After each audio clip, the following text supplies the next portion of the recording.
we go. Hello, live viewers.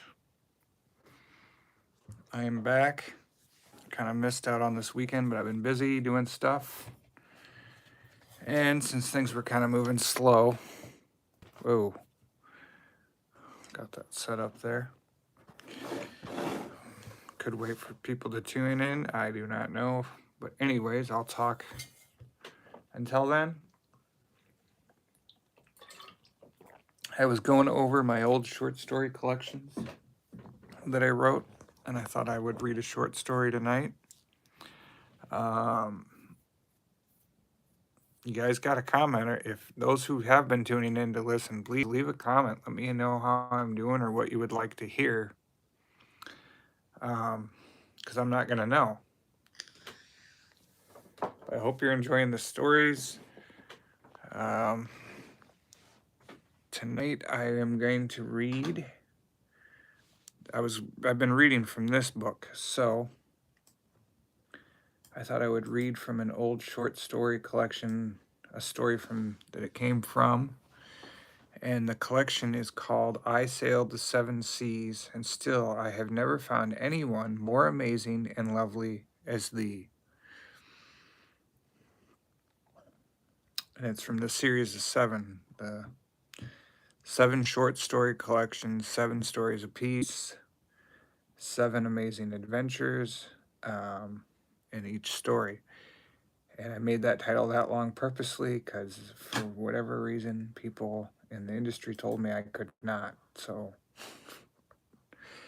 I decided to go ahead and make a story that long anyways.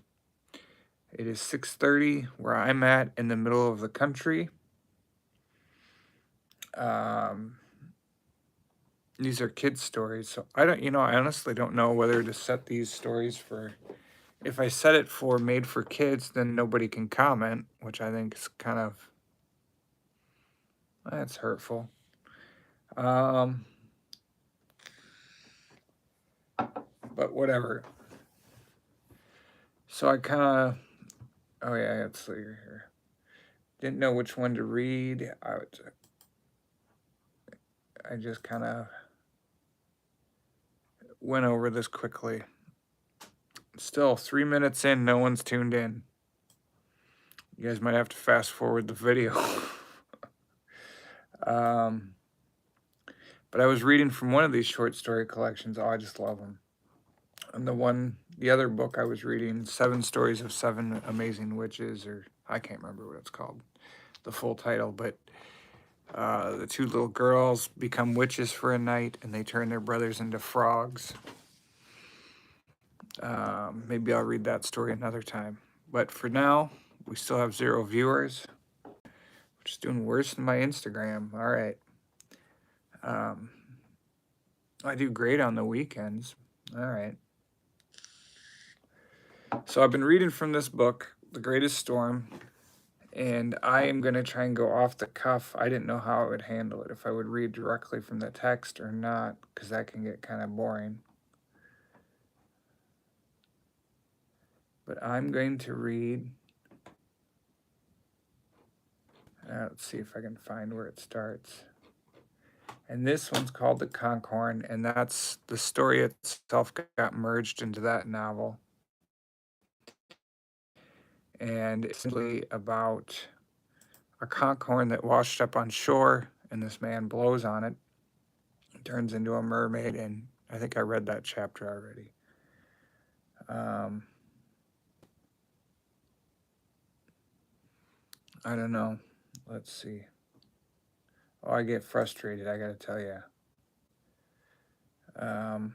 The Greatest Storm, the book itself, was a short story from this collection. Where did it go? Hold on. Here we go. The Magic Conch.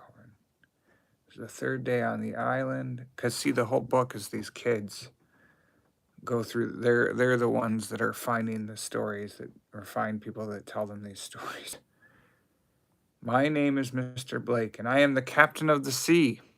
I should be the only one fit to answer such a question, not a lover of the land. So why don't you climb aboard, young lovers, and I will tell you a tale of the risks and rewards of the sea. There we go. What are we at? 5 minutes in? Yikes. Sure, I've never been on board a boat before. I know young lovers when I see them, so why don't the two of you quit fooling yourselves and climb aboard my ship already? Meet my parrot Polly, and listen to a tale you will never forget. Question mark. Oh, that's my horrible sense of humor when it comes to writing. I don't know if I should. My legs get wobbly on a ship. All right. Okay. And then he's got the parrot. Now, if the two. Okay, here we go. Now, if the two of you are done asking questions, I have a story to tell that deals with young lovers such as yourselves. If you have any more questions, I will be happy to answer them when I am done.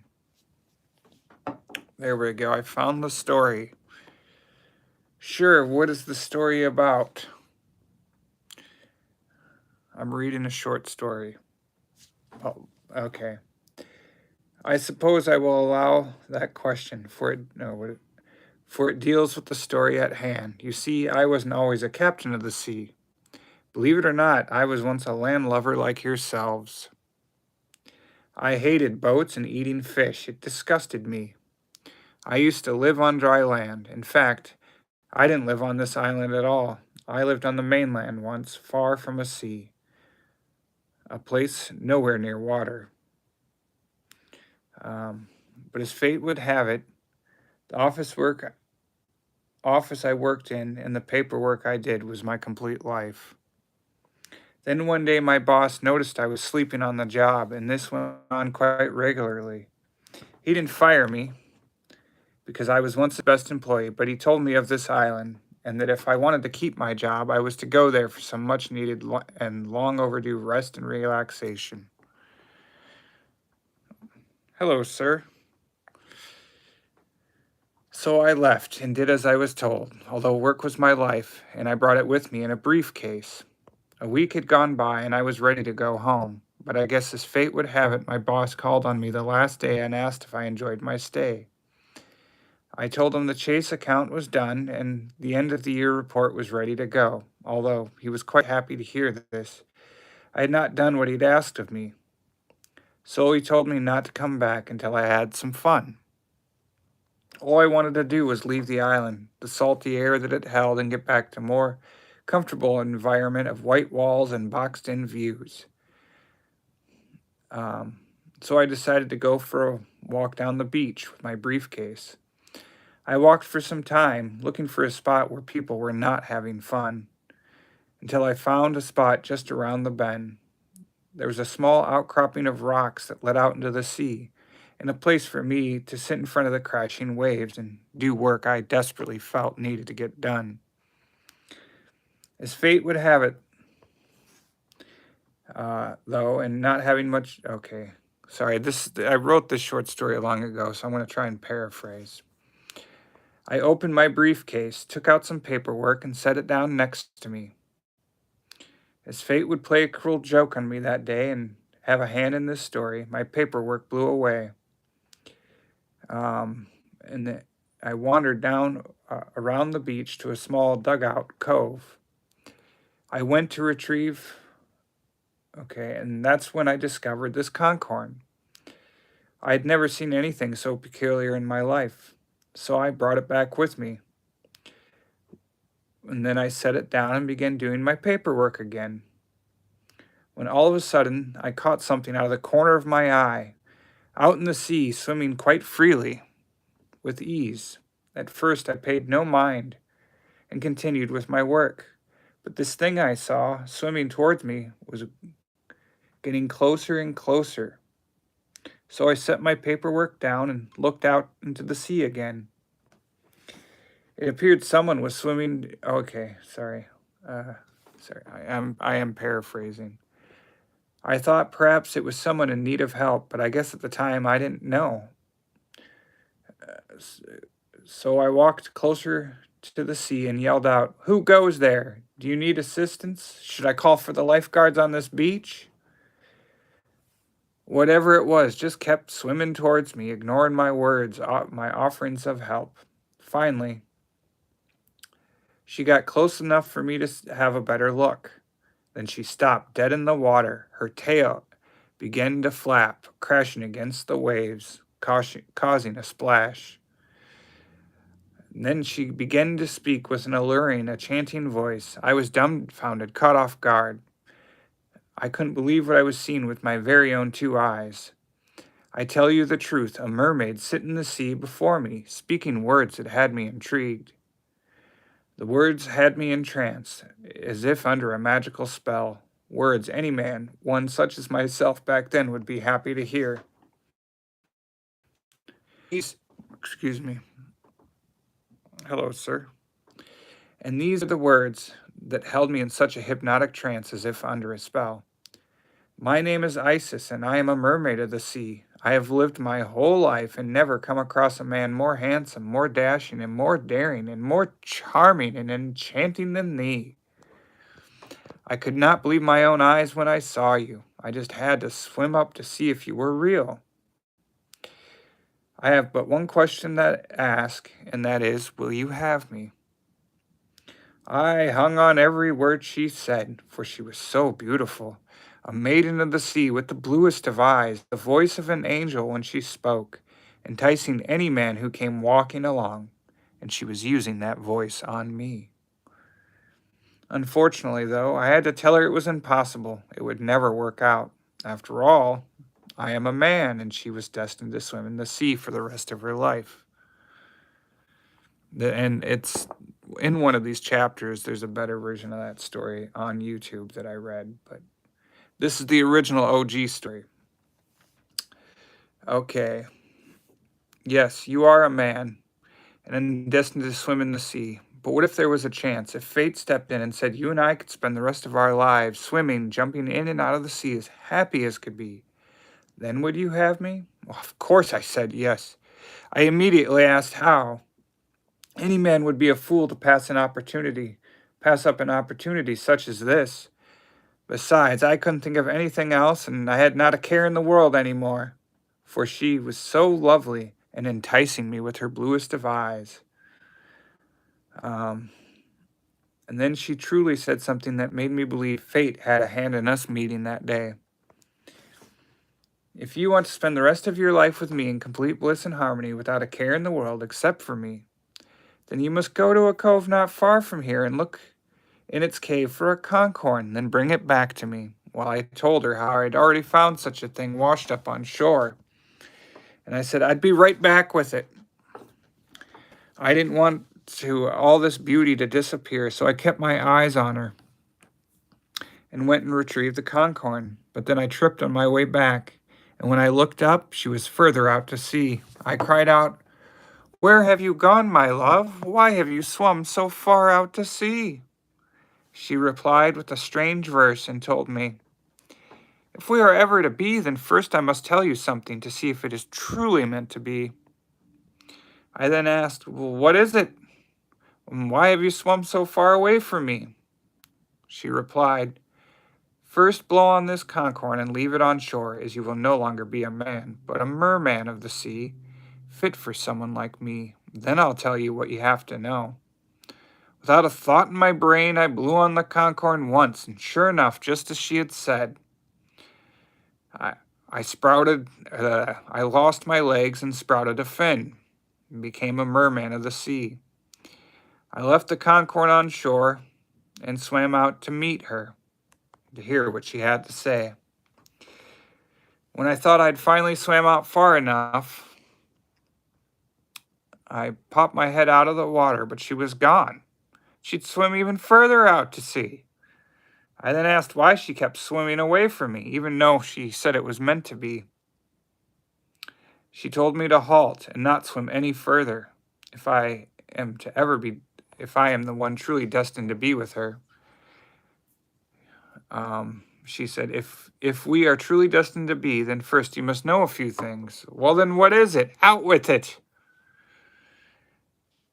She said, you may no longer be a man, but if you wish to remain in this form, then you have 7 days' time to decide and return to the shore. If this is not the life for you, then blow on the conch once more, and you will turn back into a man, but you can never again swim with me. It was Okay, and then I replied, "It is an obvious choice. I choose to swim with you, knowing my fate if I do not return to the shore in the 7 days' time." She replied, "Very well, then. Now there's one more thing I must tell you, a favor I must ask if we're ever to be." "Then ask it. Consider it done. To show you are truly mine, then you must swim the depths of the sea and retrieve a few items for me. When you find what I seek, then return to the spot where I now sit, swim down under the ocean and place the items in a giant clam that sits below my tail before the 7 days pass." "Well, I shall do as you ask, and I'll be back before the 7 days. Now tell me, what is it you seek?" "To show you are kind, set a fish free from a line and bring back the hook to me as proof. To show you are mine, do not be persuaded by the other fish in the sea, and bring back to me a ring found on the end of a fish's tail. To prove your love is real, be back before the 7th day, and bring back to me the heart of the sea." "The heart of the sea?" I asked in confusion. "You shall know when you find it. Now go and do as I ask, and be back before the 7th day, so I know it's truly meant to be." I cried out, "Wait, where are you going? Where am I going to find this stuff?" It was too late. I even looked under the sea, but she was gone and out of sight. With my new body, I quickly learned how to swim and began on my search right away for the first item. I swam under the sea for a while until I found a boat sailing along with a line out in the sea that was trying to catch fish. It wasn't long before a fish swam up and got before a fish got caught on the hook. So I swam over fast and freed the fish from the hook on the line. That was the first item she asked for. I kept pulling, trying. All right, the fish. Sorry. So I decided. Okay, sorry. This is from a short story collection. I'm trying my best here. Oh, Iran. Nice to meet you, sir. I learned how to make some art from people in Iran. So then he frees the fish. The fish had brought back with it another fish of the sea, one large. I thanked them. Oh, sorry. So anyways, where in the, sorry about this. After all, it's been a few years since I read this story. So he talked to the fish for a while and asked them where the heart of the sea was. And he told them of his dilemma and the 3 items he sought. They said they didn't know where the heart of the sea lies and told me I would have to find that one on my own. Oh, but they gave him the ring on the end of the fish's tail. So now he has 2 items that the mermaid seeks, 2 out of 3. Here it is. He doesn't have that one. They did, however, know where I might find the ring stuck on the end of the fish's tail, for they had heard this one before. These 2 fish are helping him out. It was a long journey, so I rested on through the night until day broke, and then the 2 fish led me to where I might find the next item.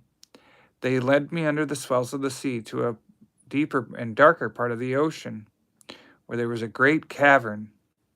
I was then told at the end of this cavern is where I might find the fish that I seek, but they would lead me no further, for this fish had a bad temper. I was left all on my own and began to swim into the unknown. I swam and I swam all night and all day, till I came a part of the cavern that opened up as far as the eye could see. And then I found the fish. When I woke up the next day, a man I swam and I swam all day. When I felt I was nearing the end, I decided to rest for the night to gather my strength, as I had to face a rather large fish with a bad temper the next day. When I awoke the next day, a man whose fate was the same as my own was poking me with a 3-pronged stick. I immediately got up and asked him to stop poking me with that stick. When I looked around, I could see 7 men swimming, with their fates the same as my own. The one with the stick then began to speak. This part of the sea belongs to us. There isn't enough room here, so we ask that you leave. I will try and do this better next time. All right. Anyways, I mean no harm or to take up too much of your space, I replied. Well, it doesn't matter. You gotta leave. This isn't a choice. And then, oh, but look around. There's more than enough room for everyone to swim in the sea. Why can't I just rest? You may rest until you are well on your fin, they replied. Well, thank you. Now, before I continue to rest, could one of you tell me where I might find... Silence! We know why you are here. We know what you seek. You do, I replied. Yes, you seek the same as the rest. A ring on the end of a fish's tail. That's the second item he seeks. Then where shall I find this fish? I must have this ring. Laughter consumed the school of mermen, sealed with their underwater fates.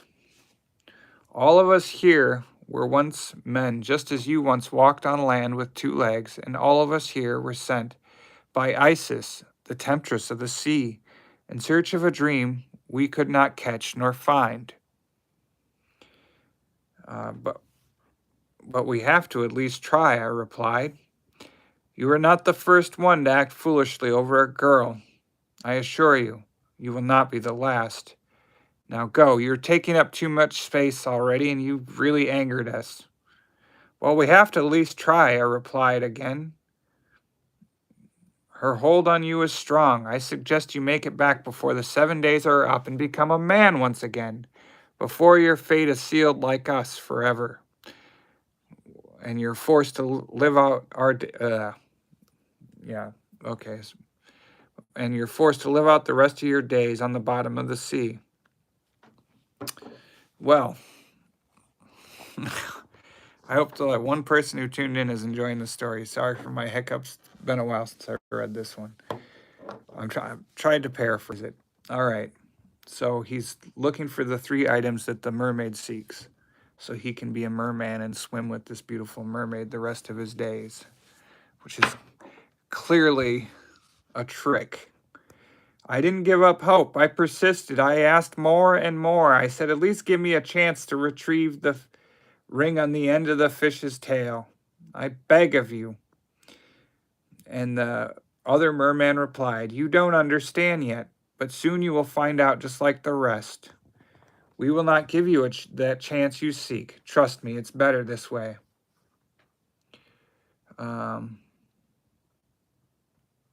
And then he said, yes, but perhaps I am the one who can retrieve this ring and find the heart of the sea. At least give me a chance like the rest of you all once had. All right, since her hold on you is so strong, what does he say? Oh yeah, perhaps since her hold on you is so strong, just know this. The 7th man here, in fact, made it back before the 7 days were up with the ring and even the heart of the sea. But that wasn't even good enough for Isis, the temptress of the sea. For you see, she asked for 3 more items when he came back.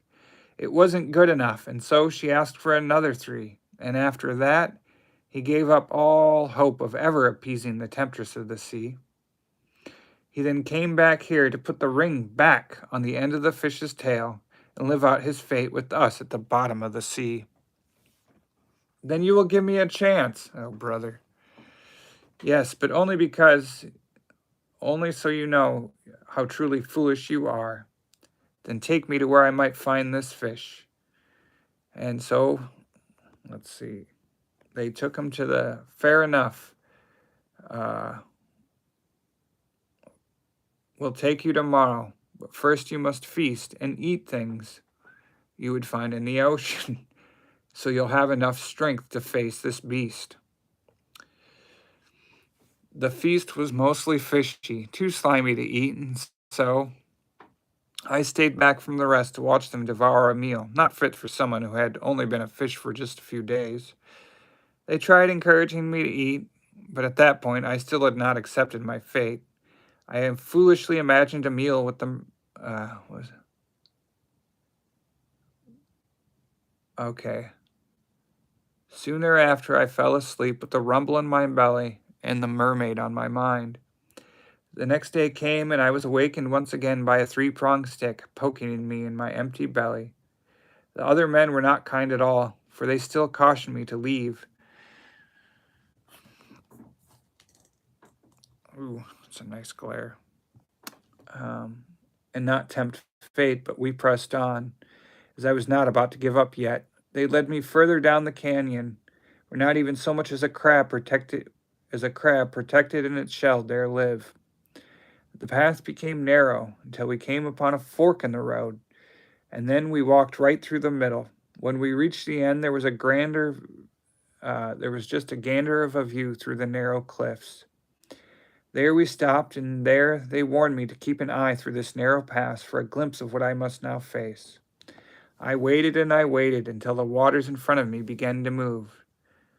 Just as I thought my eyes were playing tricks on me, I caught a glimpse of something shiny passing by the white in my eye, my one good eye.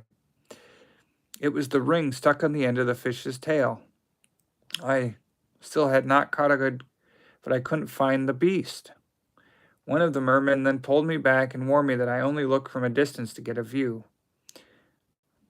And that's when I saw it. And then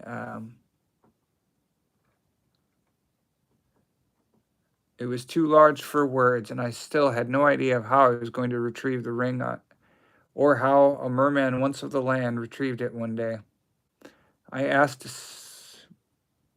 said, before I face this creature alone, offered me advice and tell me what I must know. Silent laughter followed the school of mermen, with the one I asked keeping okay. I asked again, oh, why does oh yeah, sorry. Replied, we all care deeply for your life, but you won't listen to us, and this is no joke. What are you talking about? Just then a wave of the sea. Again, this is a short story I wrote in the Council of King Chris. I don't know what that is. Sorry, but anyway, so he does face the giant fish, and he retrieves the ring on the end of the fish's tail.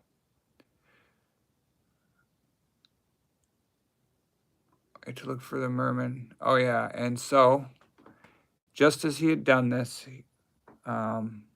he looked for the merman and to tell them of how he had defeated the fish and got the ring. But they were all gone. So now he has. Sorry, I'll try and do this. Sirens Odyssey. Well, that's this. I'm reading a short story. Which is on my YouTube channel. I've been reading from that book, but this is a short story that I merged into my novel. I thought I'd give it a go, but I wrote the short story so long ago. It's not written the best, but anyway, so he retrieves the two items. The mermaid's asking for 3 items so that the two can be together. And so he's got the ring and the hook. With everything mine, and so close to winning the heart of the temptress of the sea, where did it go? Oh yeah. Sorry, I'm so terribly sorry here. So he's got all that. Just as the celebration was coming to a close, I bed down for the night. The merman who once retrieved the ring, and then so he's got the items. God, I feel terrible. So him and the merman went back to the cove to celebrate getting the ring and the hook. Just as the celebration was coming to a close and they bed down for the night, he thought of all these mermen and how they had retrieved the ring once only to bring it back.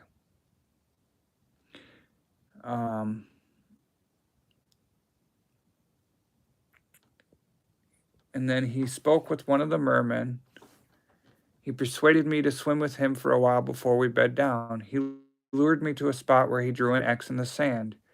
I didn't understand what he was trying to tell me until he started to dig. Finally, when he made a big hole, he pulled out one last pile of sand, revealing where he had buried the heart of the sea. He picked it up with 2 hands and then handed me a ruby as red as the mermaid's lips, in the shape of a heart and the size of a large hailstone. The weight of this precious gem was quite overbearing. I knew he was happy to give me this thing, and to feel as if he had just broken some kind of spell, brought on by that temptress that had plagued his heart for so long. We then bed down for the night for ourselves. The next day I said my goodbyes to the merman and was on my way with the ring on my finger, the heart of the sea, and a giant hook strung over my left shoulder. It took all of 3 days, but finally I had made it to the spot in the sea where the mermaid told me to be. I swam down to the deepest of depths, and sure enough, a giant clam, one larger than I expected, waited for me. When I tried to open this monstrous thing, I couldn't get it to budge, not even with all my strength. I I tried to persuade it, I banged on it, I even tried to tickle it free, but nothing, it seemed, would release these massive jaws from the clutches that it held. With not much time to lose, I dragged the hook over to try and pry it open. To my surprise, the clam released its clutches, as if all it needed was for me to present the gifts that it felt it needed for the mermaid. And then when it opened up, he saw a mountain of hooks and a mountain of rings and a mountain of useless trinkets in this giant clam's clutches. It was filled to the brim. The ring, the heart of the sea, and last but not least, the anchor I had used. The ring, the heart of the sea, and the hook. The clam immediately, I threw it in, and the clam immediately clamped down tight. It was with all the items the mermaid felt she needed.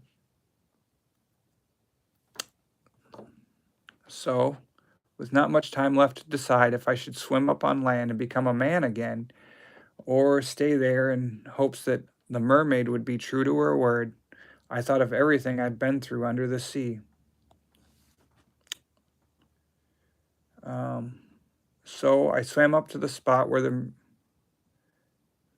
is it? And so from there he decided he wanted to be a man again, and that he could never appease this woman's tastes.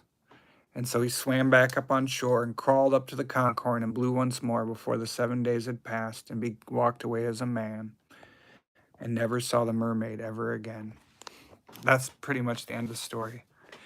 Well, thanks everyone who tuned in, and I'm terribly sorry I should have read that first. I thought I could wing it, but I'll probably do another short story again, but I'll read through it first. I used to tell these short stories all the time to kids, so I had them all memorized in my head, but these were all years ago, and I hope that made sense to the people who were listening.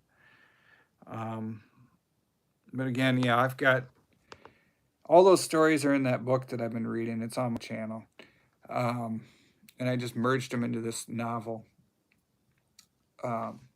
with a different premise this time around. But so there you have it. So I guess, I don't know, to recap, a man goes to the beach and meets a mermaid who essentially says, "Hey, I love you. I'm a mermaid. We come out into the sea and spend the rest of your life with me." And the man's like, "Yeah, no, no, duh, you're beautiful. Yes, of course." And this should be a life lesson, right? In life. And so he swims out to be with her, and she says, "Hold on, before we can be together, you got to go buy me a bunch of stuff, or you got to go find all this stuff and then bring it back to me." And so he says, "All right." So he blows on the conch, becomes a merman, and he has 7 days to do this, or either he, and if he can't complete the tasks by the 7 days, then he'll be stuck as a merman.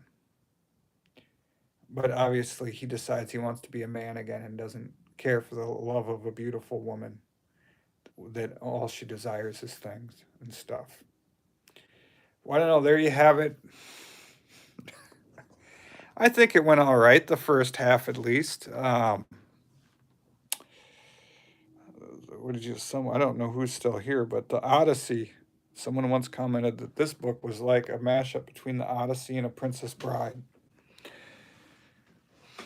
So I almost kind of like. Well, anyways, I'll come back another time and I'll read another short story, but I'll try and read over the short story before I go through it. The problem is I'm trying to cut out all the stuff that you guys aren't going to understand because it's part of a short story collection. If I can figure it out. There it is. Whoa. See? I sailed the 7 seas, and still I have never found anyone more amazing and lovely as thee. So that's where that story comes from. And it's about 7 kids, and they go wander around this island. It's not for sale anywhere. You can't buy the book. It's, like I said, it's an old short story collection that taught me books. So I don't, it's an editing nightmare to try and go over this book again. So I'll try and recite the stories, but I don't think I'll ever release that book. But all right, well, yeah, I guess that'll have it for tonight. Maybe I'll come back tomorrow. Tune in and wait for another story, and thanks for listening.